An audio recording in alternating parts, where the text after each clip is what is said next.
Welcome to the 2023 Economic Depression and Preparation channel. I'm your host, Tony. Thank you for joining me. Please be sure to subscribe to this channel for the latest on financial interpretation news that's happening in America and sometimes beyond America. And I appreciate your support and all the love that you've given me and shown me. And I do read all comments. If you have any comments, questions, concerns, please voice them down below in the comment section. Thank you very much. Today, we're going to be talking about the Dow Jones and the apparent bull rally that it's going through right now as the crisis of the debt ceiling is now abated. We're awaiting the next crisis, which is going to be the Fed Reserve meeting coming up next Tuesday and Wednesday.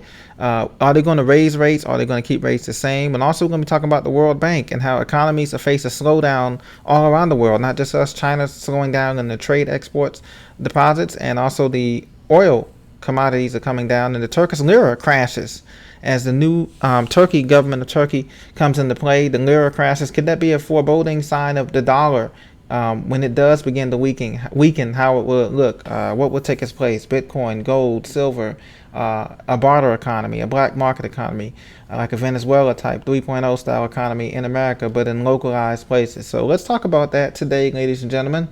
Right now, we have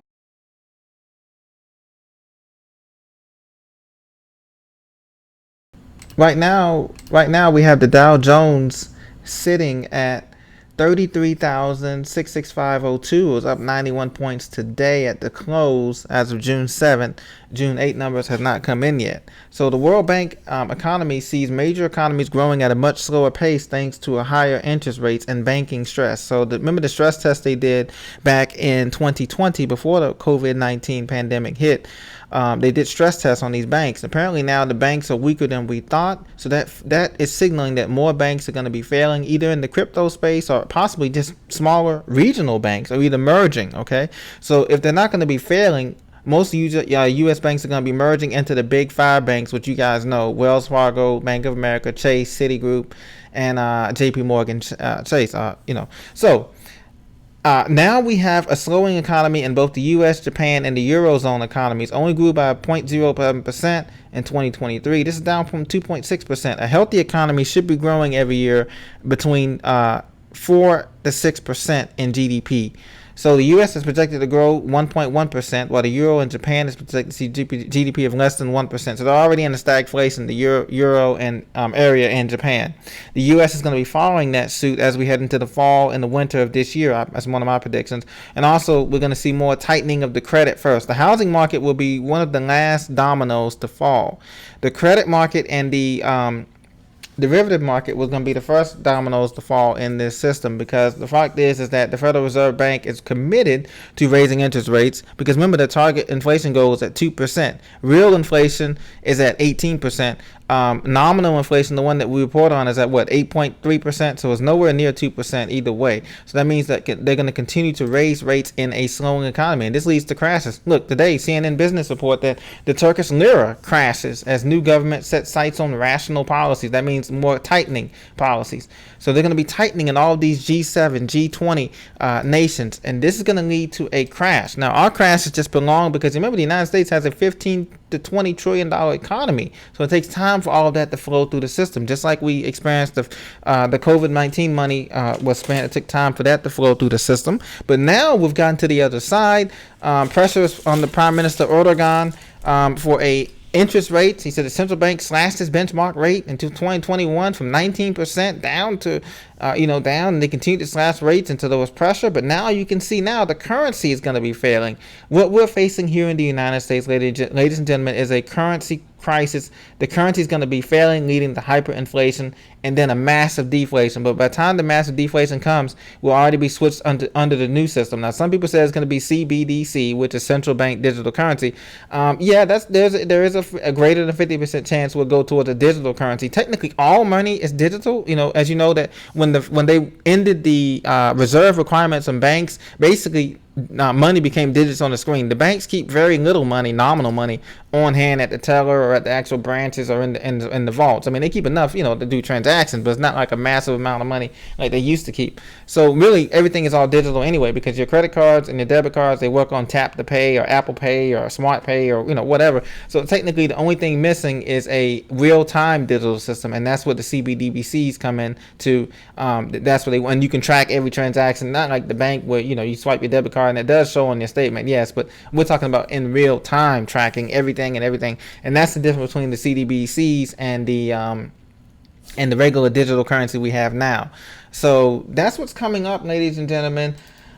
The question that I have for you, ladies and gentlemen, is that what are you preparing? Are you preparing prepping more so the basic supplies, food, water, medicine, and securities, things of that nature? Or do you think the more viable currency is going to be the stacked cash, gold, silver to use after the collapse? But here's the issue that's going to get either one, for the prepper community or the community who believes that everything's going to be fine and we're just going to transition to a new CBDC, is that this current system, the collapse is going to be longer than what we anticipated. This could last 5, 10, 15 years to transition this economy to an AI technocratic economy that all these top 1% people are seeing or want to envision.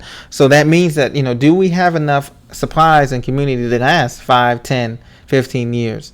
Especially with the infrastructure of these major cities, they're going to be needing total rehauls from New York to LA to Chicago to Baltimore to Miami to DC. All these major cities are going to need major infrastructure rehauls. That's going to take years. The manufacturing has to come back. And so what do you think is going to be the Black Swan event? My guess is to be another like world war, that's what most people are thinking, or another natural disaster calamity, maybe a food crisis, where a dust bowl type crisis, where there's a drought and we can't get enough food from California produce or whatever.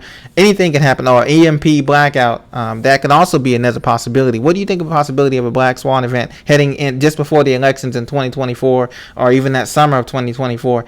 Like a blackout, nationwide, not just in New York or Toronto, but nationwide along the North American grid. That causes a huge blackout where people can't use their debit cards, or they can't use their credit cards. Everything is blacked out. And that's one of the dangers I have with the AI system, is that Apple's releasing that new VR headset. Did you guys see that new headset? $3,500 for some kind of augmented reality headset. That's very steep prices, very steep prices. And that a lot of that money can go toward prepping, as you know.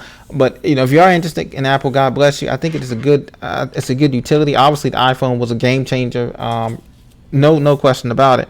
But I mean, are we really getting to the point where we're sacrificing all of that virtual reality stuff for what's happening in reality? In reality, we have $32 trillion of debt. We have homeless population that's overflooding California, and people are fleeing California, so much so, ladies and gentlemen, that California is thinking about charging an exit tax to leave the state. Have you heard about that? That was on one of the reports, according to AP News and Reuters. And think about charging a exit tax to leave the state, a departure tax, because so many people are fleeing, going to Arizona, going to Texas, going to Idaho, more conservative-friendly states, and more states that are more fiscally responsible.